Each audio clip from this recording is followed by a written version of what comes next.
ஓம் cream ஆதித்யாய சோமாய மங்களாய புதாய குரு சுக்ர சனிப்பியச்ச ராகவே கேதவே நமக. உலகை கட்டி காக்கும் பரமேஸ்வரன் பார்வதியின் திருவருளால் அனைவரும் நலமுடன் வாழ அந்த எல்லாம் வல்ல இறைவனை வணங்கி நேர்கள் அனைவருக்கும் எனது அன்பான வணக்கங்களை தெரிவித்துக் கொள்கின்றேன். நேர்கள் அனைவருக்கும் எனது இனிய ஆங்கில புத்தாண்டு வாழ்த்துக்கள். இன்றைய பதிவிலே நாம் பார்க்க இருப்பது புதிதாக பிறக்க இருக்கின்ற 2026ஆம் ஆண்டுக்கான ராசி பலன்கள். வருடக்கோள்களான குரு பகவான், சனீஸ்வர பகவான், ராகு கேது பகவான் இவர்களுடைய பயணங்களை வைத்தே பலன்கள் எடுக்கப்பட்டுள்ளது. ஜனவரி மாதம் 1ஆம் தேதி வாக்கிய பஞ்சாங்கத்தின்படி வருடக்கோள்களுடைய பயணங்களை பற்றி பார்க்கலாம். ஜனவரி மாதம் 1ஆம் தேதி குரு பகவான் மிதுன ராசியிலே பயணம் செய்து கொண்டிருக்கிறார். கேது பகவான் சிம்ம ராசியிலே பயணம் செய்து கொண்டிருக்கிறார். ராகு பகவானும் சனீஸ்வர பகவானும் கும்பராசியிலே பயணம் செய்து கொண்டிருக்கிறார்கள்.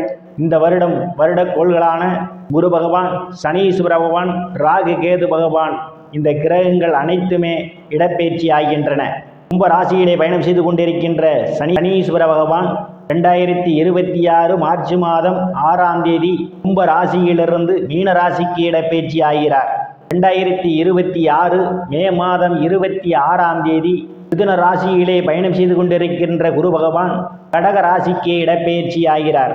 அவர் மீண்டும் கடக ராசியிலிருந்து 2026 அக்டோபர் மாதம் 20ஆம் தேதி அதிசார குருவாக சிம்ம ராசிக்கு இடப்பெயர்ச்சி ஆகிறார். அக்டோபர் 20ஆம் தேதியிலிருந்து 2027 பிப்ரவரி 14ஆம் தேதி வரை அவர் சிம்ம ராசியிலே பயணம் செய்து கொண்டிருப்பார். சிம்ம ராசியிலே பயணம் செய்து கொண்டிருக்கிற கேது பகவானும் கும்பராசியிலே பயணம் செய்து கொண்டிருக்கின்ற ராகு பகவானும் 2026 நவம்பர் மாதம் 13ஆம் தேதி இடப்பெயர்ச்சி ஆகிறார்கள். நான் கூறக்கூடிய பலன்கள் அனைத்தும் வாக்கிய பஞ்சாங்கத்தின்படி கோச்சார ரீதியான உலக மக்கள் அனைவருக்குமான பொது பலன்கள்.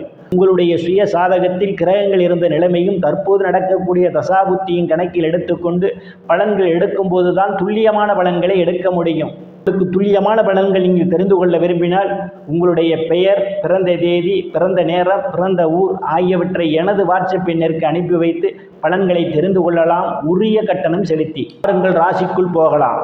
மீன ராசி, இந்த ஆண்டு ராசிநாதன் குரு பகவான் சுகஸ்தானத்திலும் பூர்வ புண்ணிய ஸ்தானத்திலும் ருணரோக சத்துரு ஸ்தானத்திலும் அவர் பயணம் செய்வதாலும் ராசிக்கு லாபஸ்தானாதிபதியும் விரயஸ்தானாதிபதியுமான சனி பகவான் விரயஸ்தானத்திலும் ராசியிலும் பயணம் செய்வதாலும் இந்த ஆண்டு நவம்பர் வரை ராசிக்கு விரயஸ்தானத்திலே ராகு பகவானும் ருணரோக சத்துரு ஸ்தானத்திலே கேது பகவானும் பயணம் செய்வதும், நவம்பர் மாதத்திற்கு பிறகு ராசிக்கு லாபஸ்தானத்திலே ராகு பகவானும் பூர்வ புண்ணிய ஸ்தானத்திலே கேது பகவானும் பயணம் செய்வதாலும் தாயினுடைய அன்பும் ஆதரவும் உங்களுக்கு நிறைந்திருக்கும். தாயார் உங்களுக்கு பக்கபலமாக இருப்பார்.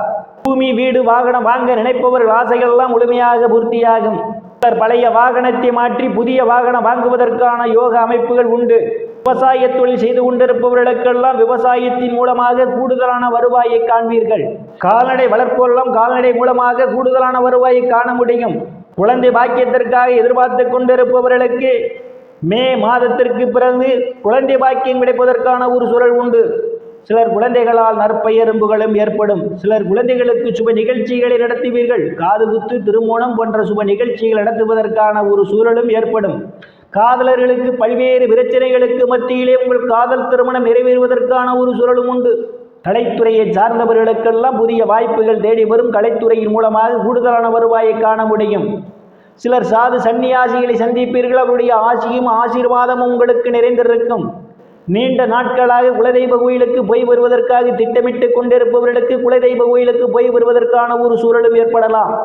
இந்த ஆண்டினுடைய இறுதியிலே வங்கி மற்றும் நிதி நிறுவனங்களில் கடனுக்காக விண்ணப்பித்திருந்தால் உங்களுக்கு எளிய முறையில் கடன் கிடைப்பதற்கான ஒரு சூழலும் உண்டு. சிலர் பழைய கடனை அடைத்து புதிய கடன் வாங்குவதற்கான வாய்ப்புகளும் உண்டு. இந்த ஆண்டினுடைய பிற்பகுதியிலே ஒரு சிலருக்கு முழங்காலிலே வலி ஏற்படுவதற்கான ஒரு சூழல் உண்டு. காலிலே வலி ஏற்பட்டால் உடனடியாக மருத்துவரை அணுகுவது மிகவும் சிறப்பு. மீன ராசிக்காரர்கள் செய்ய வேண்டிய பரிகாரம், சனிக்கிழமை தோறும் ஆஞ்சநேய பெருமானுக்கு வெற்றிலை மாலை சாத்தி விளக்கேற்றி வழிபடுவதால் நீங்கள் வாழ்விலே உன்னத நிலையை அடையலாம். நேயர்கள் அனைவரும் இறைவனுடைய திருப்பொருளால் அனைத்து செல்வச் செழிப்பு பெற்று சிறப்புடன் வாழ அந்த எல்லாம் வல்ல இறைவனை வணங்கி நேயர்களை மீண்டும் அடுத்த பதிவில் சந்திக்கும் வரை விடைபெறுவது ஜோதிடர் எஸ் ராமன். நன்றி, வணக்கம்.